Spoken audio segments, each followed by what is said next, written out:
Chào bạn, cái tệ đó rồi có một hội viên hy vọng mình có thể nói về cuốn sách Thiên Nga Đen.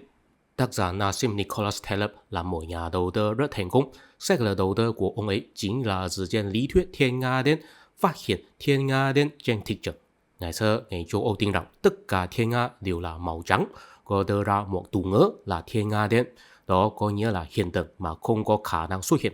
Nhưng vào năm 1697, sau khi người châu Âu khai thác miền Tây của châu Úc, có nhìn thấy thiên nga đen mới nhận ra rằng hóa ra thiên nga đen thực sự tồn tại. Dựa trên câu chuyện này, tác giả Taleb cho rằng trong lịch sử nhân loại luôn luôn xuất hiện sự kiện thiên nga đen, tức là trước khi nó xảy ra, đại đa số người là không tin có khả năng xuất hiện. Cho nên khi nó xảy ra, không biết nên đối phó như thế nào. Ví dụ điển hình nhất chính là sự kiện 11 tháng 9. Trước khi đó, đại đa số người không tin có ai có năng lực công kích đất liền của nước Mỹ.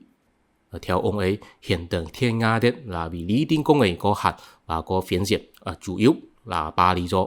Một là người ta được tạo một phạm vi kỳ vọng bình thường, chỉ sẽ quan tâm những thứ mà nhiều khi xuất hiện, nhưng sẽ không quan tâm những thứ mà ít khi xuất hiện. Đó là vì sao mỗi khi có sự bất ngờ xuất hiện, thông thường người ta là thiếu chuẩn bị đầy đủ.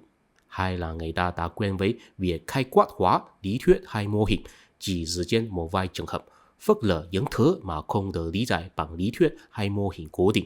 Nói đơn giản là người ta lấy biến từng cái xem xét mỗi tình huống riêng biệt. Ba là người ta có thành kiến tâm lý, vì vậy không muốn chấp nhận những sự việc mà trái ngược với thành kiến tâm lý của chính mình. Nói đơn giản là người ta chỉ muốn nghe những thứ mà mình thích nghe. Dù sao, sách lược đầu tư của tác giả Taleb chính là không quan tâm những thứ mà đa số người thường nói, mà là quan tâm những thứ mà đa số người không có để ý đến hoặc không tin có khả năng xảy ra trên thị trường. Vì vậy lấy từ phần thưởng rủi ro cao.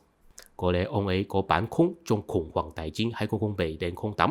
Khi đó đa số người đều tin rằng chỉ số chứng khoán sẽ càng ngày càng cao. Những người dự đoán chỉ số chứng khoán sẽ giảm xuống, sẽ kiếm được nhiều tiền. Bản thân mình là thấy cuốn sách này có một chút lằng nhằng, tại vì tác giả có đưa ra nhiều câu chuyện để chứng tỏ quan điểm của ông ấy. Mình không cần đọc câu chuyện nhiều thế, cũng đã biết lý tính công nghệ có hạn và có phiến diện. Cho nên sau đó mình trực tiếp đi hỏi ChatGPT rằng hãy liệt kê những sai lầm nhận thức liên quan đến thuyết thiên nga đen. ChatGPT thực sự có liệt kê ra nhiều sai lầm nhận thức. Mình cứ hỏi có gì nữa, ChatGPT cứ có thể đưa ra sai lầm nhận thức mấy. Sau đó mình thấy những sai lầm nhận thức đều có một nguyên nhân giống nhau. Đó là công nghệ có xu hướng liên tưởng quan hệ nhân quả mà không phản ứng với thực tế. Đó chính là do tổ sư của chủ nhà hoài nghi hiện đại David Hume đưa ra vào 250 năm trước. Rồi là tình cờ nói về chủ nhà hoài nghi, đó có liên quan đến chủ đề của video tuần trước, cụ thể là thái độ hoài nghi không phù hợp với thiên tính của công nghệ. Đó sẽ làm công nghệ đau khổ.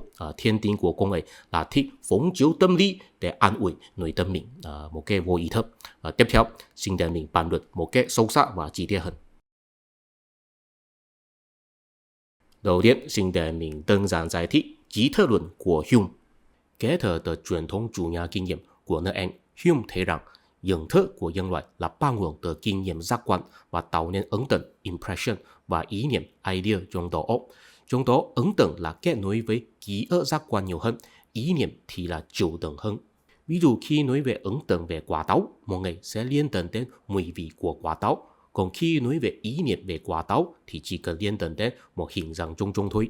Dù sao, Hume tin rằng ấn tượng là cơ sở hơn ý niệm, tức là khi một người phải có ý niệm về một cái gì đó, trước đây phải có ấn tượng về một cái gì đấy. Ví dụ một người muốn có ý niệm về quả táo, trước khi đó người đó phải từng có nhìn thấy quả táo, sinh ra ấn tượng về quả táo.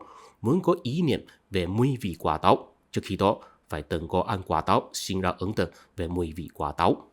Sau khi giác quan của một người có trải nghiệm nhiều thứ thì trong đầu óc sẽ sinh ra nhiều ấn tượng và ý niệm về nhiều thứ. Còn khi một người suy nghĩ phải thông qua việc liên tưởng mới có thể kết nối các loại ấn tượng và ý niệm trong đầu óc, mới có thể nghĩ ra ý nghĩa của sự vật. Trong đó chủ yếu có 3 loại liên tưởng.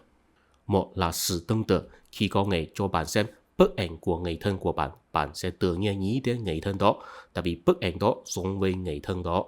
Hai là sự liên quan trong không gian và thời gian, khi có người nhắc đến nước Pháp, bạn sẽ nghĩ đến tháp Eiffel, tại vì mỗi người đều biết tháp Eiffel là ở Pháp.